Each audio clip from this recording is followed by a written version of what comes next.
किसी मित्रों का दबाव, किसी परिवारीजनों का दबाव, व्यक्ति दबाव में बदल जाता है। मित्र बार बार दबाव देगा, एक पैक लगाने में क्या हो जाता है, एक बार खाने से कुछ नहीं हो जाता।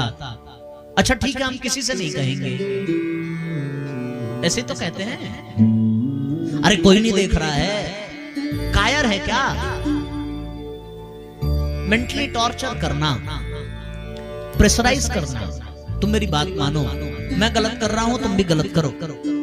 अरे छोड़ो, आज नहीं हुआ तो क्या हुआ, कल होमवर्क हो जाएगा, चल कहीं घूम के आते हैं। परिजनों का दबाव, मित्रों का दबाव, आदमी बिगड़ता है कुसंगत में फंस कर। इसीलिए तो कहा गया हमेशा अच्छी संग में रहना, जो बिगाड़े ना, जो बनावे। हाँ, एक बात का ध्यान रखना, कभी कभी ससुराल में रहने वाली बहू के लिए उसका मायका ही कुसंगत का कारण बन जाता है। मायका सिखाने लगता है। अब सास पानी मांगे तो उल्टे हाथ से देना, कुछ उसमें डाल के देना, उसके बाद वो नहीं मांगेगी। पति ऐसे बोले तो तू ऐसे जवाब देना। हाँ, ससुर के खाने को ले जाना और कुछ उसमें मिला करके देना, ये वातावरण नहीं है, ये कुसंगत का असर है, कुप्रवृत्तियों का दबाव है, ये षड्यंत्र है। देखो भैया, जिस परिवार में ऐसे सीरियल चलते हों, टीवी और इस प्रकार के सीरियल उसमें चलाए जा रहे हों, जिसमें ननद को ट्रेनिंग दी जा रही हो, ननद ऐसे कर दे, देवरानी ऐसे कर दे, जेठानी ऐसे कर दे। पहली पत्नी है तो अचानक से उसके जीवन में कोई दूसरी आ गई। हाँ, आजकल के सीरियल में कैसे दिखाते हैं, ऐसे तो वो एकदम से पता चलता है कि इनका इससे संबंध था। सीरियल को बढ़ाने के लिए वो जबरदस्ती उसमें ऐड करते जाएंगे पात्रों को। उनको ये नहीं सोचना है कि इस पात्र का प्रभाव क्या पड़ेगा उस परिवार पे। हमारे यहाँ कौन से परिवार को परंपराएं दी गई हैं? हमारे यहाँ माता पिता को देवतुल्य बताने की परंपरा, और सीरियल में क्या दिखा रहा है, सीरियल में कैसी सभ्यता दर्शाई जा रही है, सीरियल में इस प्रकार के वातावरण का निर्माण क्यों किया जा रहा है, ऐसा प्रशिक्षण दिया जा रहा है कि ऐसे करना परिवार में, इस प्रकार से होना चाहिए परिवार में, वो ऐसा करे तो तुम ऐसे कर लेना। ऐसा पथ प्रदर्शन हो रहा है आजकल सीरियल में। एक समय कोरोना आया था और फिर से रामानंद सागर के द्वारा रचित रामायण टीवी सीरियल पर प्रवाहित हुआ, और कितनी भयंकर टीआरपी हुई उस सीरियल की। तो उस समय तो घर घर मंदिर बन गया था। सन 80 और 90 के दशक में जब रामायण घर घर देखी जा रही थी, हमने देखा तो नहीं है, पर हमने वो बेचैनी महसूस की है। रविवार के दिन वो रामायण आता था और अक्सर 8 बजे रात में आता था, तो अक्सर 8 बजे रात में लाइट कट नहीं रहती थी, कट जाती थी। उस बेचैनी को अनुभव किया है। सवेरे 9 बजे कृष्णा सीरियल आता था, भगवान कृष्ण का सीरियल।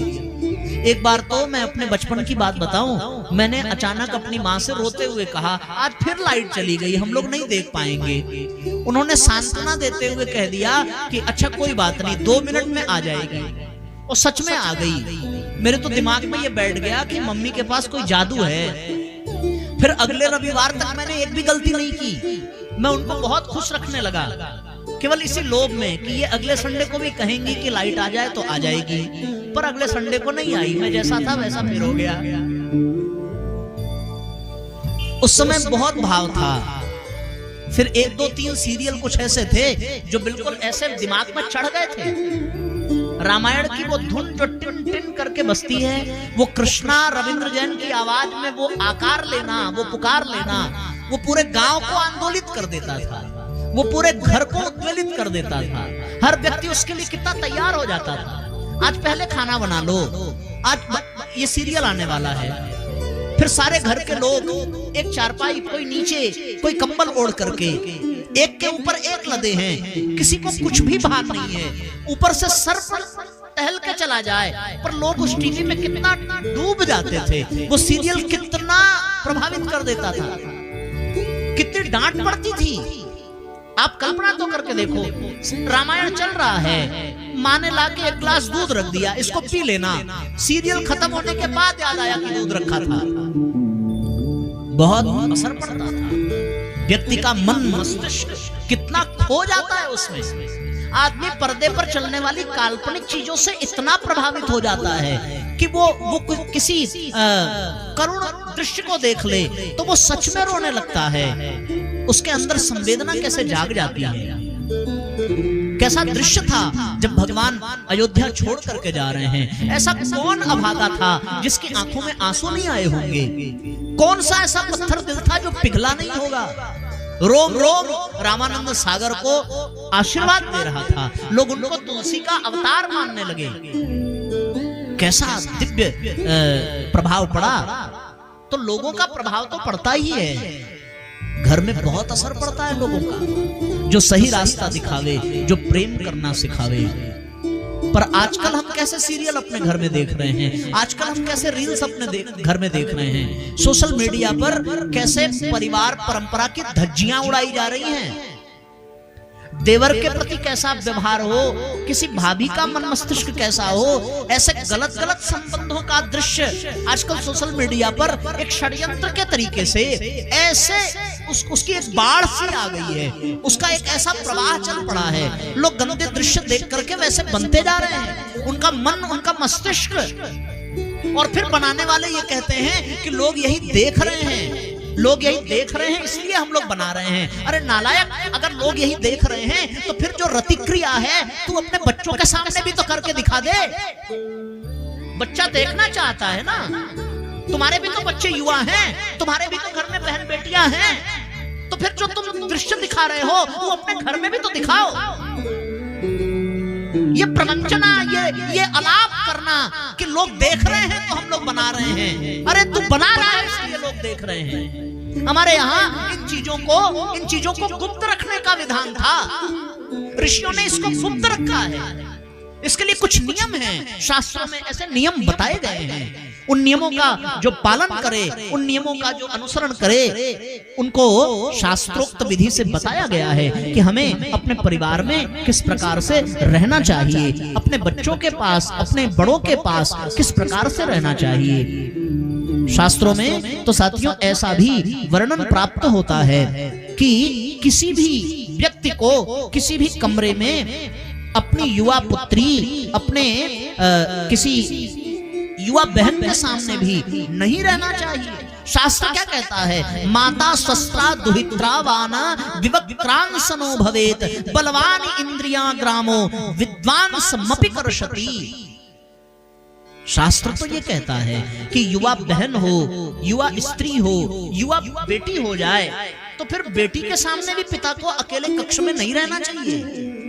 हमारे यहाँ ये बंधन था शास्त्रों का। ये ऋषियों ने मर्यादा दी थी कि बहन जवान हो जाए तो फिर भाई को अकेले उस कक्ष में रहना नहीं चाहिए। क्यों? क्योंकि गीता में भगवान कहते हैं बलम इंद्रियां बड़ी पिशाचिनी हैं, बड़ी प्रमिथनी हैं। वो बलात्पूर्वक हमें कुमार्ग की ओर खींच ले जाती हैं। और आज ऐसे दृश्यों की भरमार है हमारे यहाँ। और बनाने वाले ये कह रहे हैं कि लोग देखते हैं इसलिए हम बनाते हैं।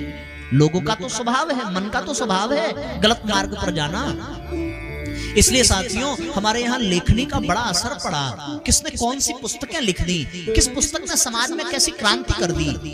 अश्लील किताबों की कितनी भरमार हो रही है, अश्लील दृश्यों का कितना भरमार हो रहा है समाज में। ये बहुत बड़ा अभिशाप है। ऐसे लेखकों को पकड़ के मारना चाहिए, ऐसे निर्माताओं को दंड देना चाहिए, ऐसे गंदे गंदे फूहड़ गीत लिखने वालों को जेल में बंद कर देना चाहिए। इनकी वजह से हमारी युवा पीढ़ी बिगड़ रही है। वो अपनी कमाई के लिए, अपने जेब भरने के लिए, अपनी टीआरपी के लिए ऐसे गंदे गंदे दृश्य बना रहे हैं और हमारे युवाओं को भ्रमित कर रहे हैं। हमारे बच्चे बिगड़ रहे हैं। इनमें बच्चों का दोष नहीं है, ये तो मनुष्य मन का स्वभाव है। काम मनुष्य का आधार है। वो काम से ही तो उत्पन्न हुआ, काम से ही तो उत्पन्न हुआ। पिता और माता के संयोग से जब कोई पहली संतान उत्पन्न हो तो उसको धर्मज कहते हैं, लेकिन अगर दूसरी संतान हो तो उसको कामज कहते हैं। केवल पहली संतान को ही धर्मपुत्र कहा गया, लेकिन दूसरी संतान को कामपुत्र कहा गया। शास्त्र में उसको कामज कहकर के पुकारा गया। वो काम के कारण वो उत्पन्न हुआ है। काम तो सृष्टि का आधार है, कामनाओं पर नियंत्रण किसका है? किसी का नहीं है। तो उन कामनाओं को भड़काना क्यों? उन कामनाओं को दबाना चाहिए। ऐसे दृश्य दिखाओ, ऐसे संतों के सानिध्य में बच्चे रहें, ऐसे सीरियल देखे जाएं, ऐसे साहित्य पढ़े जाएं, ऐसे भजन गाए जाएं जो हमारी कामनाओं को भावनाओं में बदल दे, जो हमारी वासनाओं को उपासनाओं में बदल दे। ऐसा कुछ क्रम हमारे समाज में चले। पर साथियों, ये दुर्भाग्य है। समाज ने इसका विरोध नहीं किया, और समाज ने इसका विरोध नहीं किया तो आज उसका परिणाम देखने को मिल रहा है। जिस दिन किसी फिल्म में कोई अश्लील दृश्य दिखा था, जिस समाज ने उस अश्लील दृश्य को देखा, उस अश्लील दृश्य को देखने के पश्चात यदि लोगों ने उसका विरोध किया होता तो आज हमारे बच्चे बिगड़ते नहीं। आज कोई बलात्कार की घटनाएं दिखाई नहीं पड़ती। किसी विचारक ने बड़ी सुंदर बात कही कि इन निर्माताओं से अच्छा, इन हीरो हीरोइनों से अच्छा तो वो वेश्याएं हैं जो लोगों की वासना को शांत करती हैं। वो वेश्याएं, समाज में बहुत बड़ा योगदान था उन वेश्याओं का, जो लोगों की वासना को रोकती थी, शांत करती थी। पर ये वासनाएं भड़काने वाले निर्माता, ये वासनाएं भड़काने वाले अभिनेता अभिनेत्रियां, ये समाज के लिए कलंक हैं, ये समाज के लिए अभिशाप है। इन्होंने बहुतों को बिगाड़ा है, बहुतों को बिगाड़ा है। हमारे देश के यौवन को जर्जर कर दिया है, उनके चरित्र को हिला कर रख दिया, उनके व्यक्तित्व को खोखला बना दिया। ऐसा ये क्रम चल पड़ा है। इसका विरोध होना चाहिए, इसका प्रभाव पड़ता है लोगों के मन मस्तिष्क पर। ये नहीं होना चाहिए।